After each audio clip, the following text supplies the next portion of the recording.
বন্ধুরা কেমন আছেন? আশা করি ভালো আছেন। আপনাদের আশীর্বাদে আমি খুব ভালো আছি। এই যে দেখেন আজকে সোমবার কি রান্না হয়েছে আপনাদের দেখানোর জন্য সব কিছু রেডি করে বসি। আপনারা কিন্তু অবশ্যই দেখবেন কি রান্না করছি। আসুন তাহলে দেখাই কি রান্না করছি। প্রথমে হলো এটা দেখাই, এই যে দেখেন কি রান্না করছি। এই দেখছেন, আজকেও কিন্তু মুগ ডাল ছিটায়ে নিরামিষ তরকারি করছি। এর মধ্যে আজকে কি কি দিছি, পালং শাক দিছি, আলু দিছি, ফুলকপি দিছি, বেগুন দিছি, আর হলো মুগ ডালটা কড়া করে ভাইজে তারপরে দিছি। এই দেখেন একদম মাখা মাখা করে। আর ফুলকপিটাও কিন্তু আগে কিন্তু তেলে ভাইজে রাখছিলাম।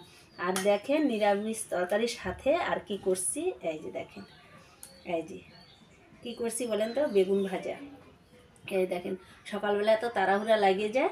যেদিন পূজা দিতে হয় না সকালবেলা সেদিন তাও অত তাড়াহুড়া লাগে না, কিন্তু যেদিন পূজা দিতে হয় সকালবেলা সেদিন তো একেবারে মানে এত তাড়াহুড়া আর কি বলবো। আর এখানে দেখেন এই যে ভাত, এই যে দেখছেন, এই যে থালা নিয়ে বসছি। কারণ হচ্ছে সকালবেলা উঠে ঘরের কাজ করছি, স্নান করছি, রান্না করছি, পূজা দিছি। এখন হলো ভাত রেডি করতেছি। কারণ ভাবলাম আপনাদেরকে আগে দেখাই আজকে কি রান্না করছি সোমবারের দিন।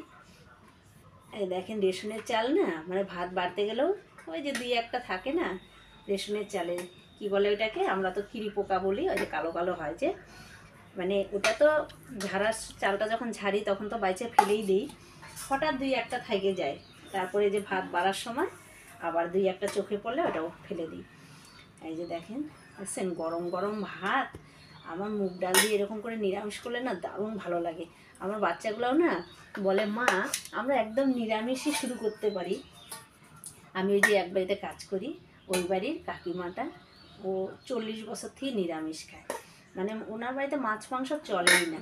আমার ছেলেটাও না শাক টাক খাইতেও ভালোবাসে, নিরামিষ তরকারিও খাইতে ভালোবাসে।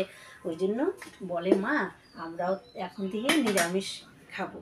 কিন্তু সব সময় তো হয় না, যেমন আমি মুরগির মাংস খাই না দেখে অনেক সময় বলে যে মা তুমি খাও, না আনতে হবে না। কিন্তু না আনলে তো হবে না না। এই দেখেন থালাতেই তরকারিটা দিয়ে দিচ্ছি। ভুল করে তিনটা থালায় ভাত বাইরে ফেলছি। কারণ হচ্ছে আমার বড় ছেলে টিউশনি গেছে, কারণ পরীক্ষা সামনে চলে আসলো, উচ্চ মাধ্যমিক পরীক্ষা। তাও ছেলের পিছনে সময় দিতে পারি না, কি করব। তো ওই ছেলে একা একাই যা করে করে, আর ওই টিউশনিতে যায় আসে।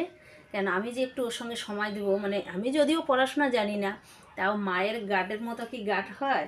কারণ মা যদি একটু বেশি সাথে থাকে তাহলে বেশি ভালো হয়। কিন্তু আমার তো সেরকম সময় নেই না থাকবো।